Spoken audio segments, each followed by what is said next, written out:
프로크리에이트 인터페이스의 마지막 단계입니다. 프로크리에이트 상단 메뉴바의 도구들을 알아보겠습니다. 우리가 그림을 그리면서 자주 사용하게 되는 스패너 모양의 동작 툴, 그리고 마법봉 모양의 조정 툴, 리본 모양의 선택 툴, 화살표 모양의 이동 툴이 이곳 메뉴바에 모여 있습니다. 각 도구의 기능을 살펴보겠습니다. 첫 번째, 스패너 모양의 동작 툴입니다. 우선 설정으로 가서 몇 가지를 확인해 보겠습니다. 함께 체크인 하겠습니다. 사용하기 좋게 환경 설정을 하는 것이기 때문에 자세한 설명은 생략하겠습니다. 우선 맨 위쪽에 밝은 인터페이스를 켜줍니다. 유동적인 브러쉬 크기 조정, 브러쉬 커서, 그리고 맨 아래쪽에 크기 및 불투명도 사이드바도 켜줍니다. 그리고 여기 빠른 실행 취소 지연 시간 숫자를 맞춰주시고 선택 마스크 가시성 57.2%로 맞춰주시면 됩니다. 자, 위쪽에 두 개는 변경할 수 있습니다. 밝은 인터페이스는 내 배경 화면이 하얀색으로 보이고 인터페이스 밝은 것을 꺼주게 되면 검정색으로 배경 화면이 바뀝니다. 이렇게요. 저는 밝은 인터페이스를 선택하겠습니다. 그리고 오른손잡이 인터페이스, 이 부분은 좌측에 있는 사이드바가 오른손잡이일 경우 오른쪽에 위치해서 사용할 수 있습니다. 저도 오른손잡이이기 때문에 이 사이드바가 이쪽에 와서 사용해도 되지만 저는 양손을 쓰기 때문에 왼쪽에 놓고 사용합니다. 오른쪽에 이 도구들을 위치하고 싶을 때는 켜주시면 됩니다.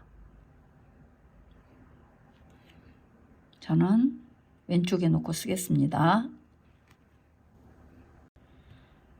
그 다음 제스처 제어로 가보겠습니다. 맨 위에서부터 체크인을 함께 해보겠습니다. 손가락 4개를 다 꺼줍니다. 지우기 다 꺼주시고요. 그리기 도움받기도 전부 꺼줍니다. 스포이드 툴에서는 보이는 위치의 것을 체크인 해줍니다. 네모를 탭하세요. 체크인. 애플 펜슬 체크인. 터치 후 유지 체크인. 지연 시간을 0.40초로 맞춰주세요. 그 다음 퀵 쉐이프 다 끄고 맨 아래에 있는 그리기 후 유지를 체크인. 지연 시간 0.65초 맞춰주시면 됩니다. 퀵 메뉴 다 꺼져 있네요. 전체 화면. 세 번째, 네 손가락 탭. 이 부분만 켜주시면 됩니다. 레이어 지우기 첫 번째 문지르기를 체크인합니다. 복사 및 붙여놓기 세 손가락 쓸기에 체크인합니다. 레이어 선택 전부 꺼주시고요. 일반 세 번째 꼬집기 제스처로 회전 켜주시면 됩니다. 그리고 완료를 누르고 나갑니다. 다음은 비디오 항목 살펴보겠습니다. 녹화 버튼, 타임랩스 녹화 버튼을 켠 후에 작업을 하게 되면 작업 진행 과정이 자동으로 영상이 녹화됩니다. 타임랩스 다시 보기를 통해서 압축된 영상이 보여지게 됩니다.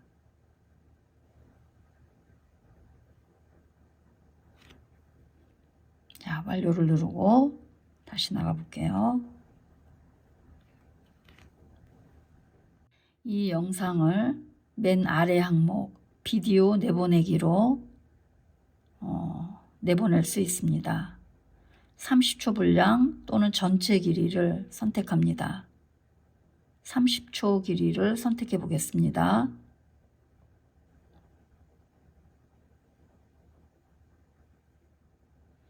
자, 그러면 저장을 어느 위치에 할 것인지 결정합니다. 비디오 저장은 앨범에 있는 항목이죠. 자, 비디오 저장에 내보내게 되면 우리가 앨범의 비디오 항목에서 30초 분량의 영상을 볼 수 있게 됩니다. 자, 이제 나머지 3개 추가, 캔버스, 공유는 가장 많이 사용하는 항목들입니다. 작품을 진행하면서 자세한 설명 시간을 갖겠습니다. 두 번째, 마법봉 모양 아이콘 조정 메뉴입니다. 이곳은 그림의 색감이나 분위기를 바꿀 수 있는 다양한 필터 기능이 있습니다. 설명하기에는 시간이 많이 걸리기 때문에 조정 메뉴 하나하나는 우리가 앞으로 작품을 진행하면서 하나씩 익혀보도록 하겠습니다. 다음은 세 번째 S자 모양의 선택 툴과 화살표 모양의 이동 툴에 대해서 알아보겠습니다. 선택 툴은 그림에서 원하는 영역만 따로 선택할 수 있게 도와줍니다. 많은 항목이 있는데 이 중에서 올가미 영역만 오늘은 설명을 하겠습니다. 올가미는 손으로 직접 그려서 선택하는 기능입니다.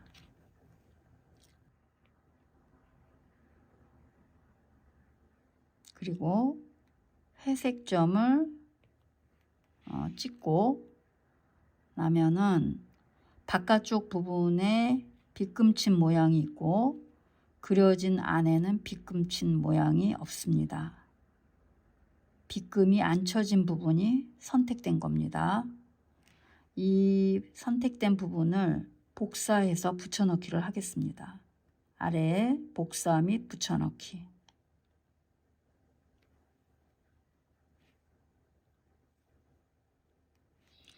자, 레이어를 열어보면 방금 전에 선택해서 그렸던 부분이 레이어에 있습니다. 이 하트 모양의 그림을 이동 툴을 이용해서 이동해 보겠습니다. 네모 박스가 뜨고 그대로 네모 박스 바깥쪽에서 움직이면 따로 나오고 여기는 아무 손상이 없게 됩니다. 자, 이 형태를 조금 더 키우고 싶을 때 똑같은 비율로 크기를 조정하고 싶을 때 이곳에 균등을 체크인하고 파란색 점을 이용해서 크기를 자유롭게 늘릴 수 있습니다. 그렇죠? 왜곡은 말 그대로 모양이 자유롭게 변합니다. 비율을 무시한 상태로 늘어났다 줄어들었다 변하죠. 어디를 움직이는가, 어느 지점을 움직이느냐에 따라서 모양이 달라집니다.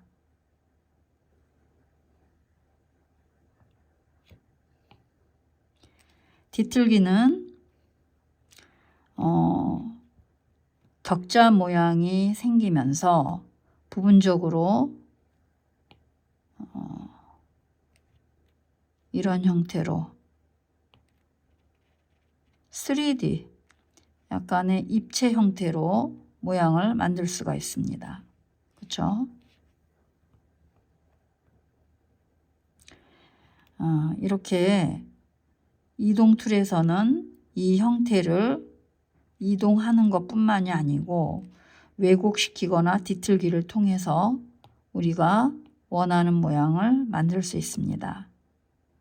이 네모의 격자를 고급 메쉬를 사용하면 더 섬세하게 조정이 가능합니다. 고급 메쉬가 아닐 때 점이 4개 있었죠. 고급 메쉬일 경우는 점이 여러 개가 분포되어 있습니다. 점에 있는 위치에서 더 섬세하게 조정이 가능합니다.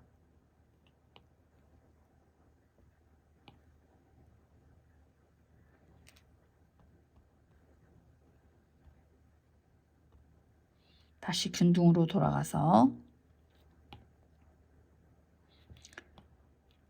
위치에 넣고 초록색 점을 움직이면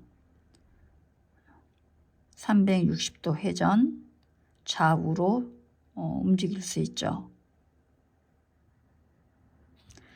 그리고 수평 뒤집기는 화살표 모양대로 180도로 움직일 수 있습니다. 수직은 화살표 모양이 위아래로 되어 있죠. 이렇게 움직일 수 있습니다. 끄게 되면 다시 한번 클릭. 그러면 자리를 잡게 됩니다. 이것으로 메뉴바, 그림 그리기 세트, 그리고 좌측 사이드바까지 모두 살펴보았습니다. 프로크리에이트의 기능이 너무 다양하고 많기 때문에 우리는 작품을 진행하면서 이런 기능들을 하나씩 상세하게 익혀갈 겁니다. 이것으로 프로크리에이트 디지털 드로잉 기초 튜토리얼 5강까지 완료했습니다. 수고하셨습니다.